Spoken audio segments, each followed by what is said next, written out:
Je m'appelle Rémi Béranger, je suis sage-femme, je suis enseignant sage-femme et je suis chercheur à l'INSERM.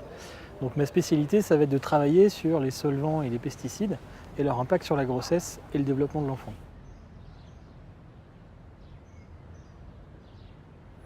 On dit en général que l'environnement intérieur est 2 à 3 fois plus concentré en polluants que l'environnement extérieur.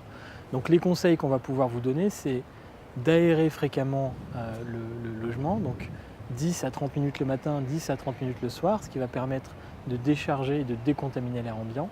Vous pouvez aussi passer fréquemment le balai ou l'aspirateur pour retirer les poussières, parce qu'il y a un certain nombre de composés qui vont avoir une affinité particulière pour la poussière domestique. Donc retirer cette poussière va permettre de décontaminer aussi en partie l'habitat. Et il y a aussi bien sûr par rapport aux usages, limiter l'utilisation de produits à l'intérieur. Donc si vous pouvez remplacer vos produits d'entretien contenant beaucoup de solvants par des produits simples, par exemple du vinaigre blanc, par exemple du sel pour désherber dans les allées.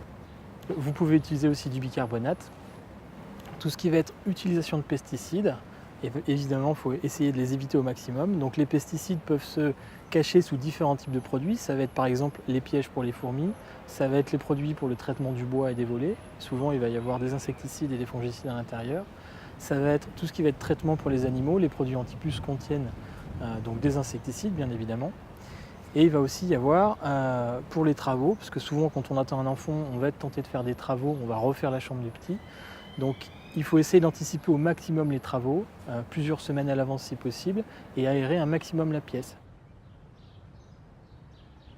Si vous devez consommer des aliments, donc essayez de consommer de préférence des aliments frais et non transformés, parce que du coup, dans les produits de transformation, vous allez avoir un certain nombre d'additifs qui vont pouvoir inclure des fois des pesticides, des solvants, différents composés potentiellement nocifs pour l'enfant et pour la grossesse. Et si possible, si vous devez faire réchauffer des aliments, plutôt dans des récipients en verre, éviter les composés, les matériaux en plastique pour le réchauffage des aliments.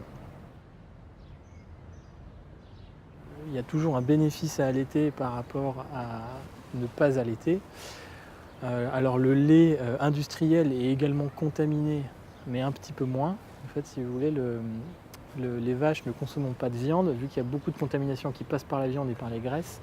On a un lait de vache qui est généralement un peu moins contaminé, et le fait de fractionner les protéines de lait de vache pour le rendre moins sensibilisant pour les enfants fait qu'on va enlever aussi une partie de la contamination, ce qui explique que le lait maternisé soit moins contaminé que le lait de vache, et ce qui explique les recommandations de l'ANSES qui recommande de continuer au lait maternisé jusqu'à 1 an et d'attendre 1 an avant de passer au lait de vache pour les enfants.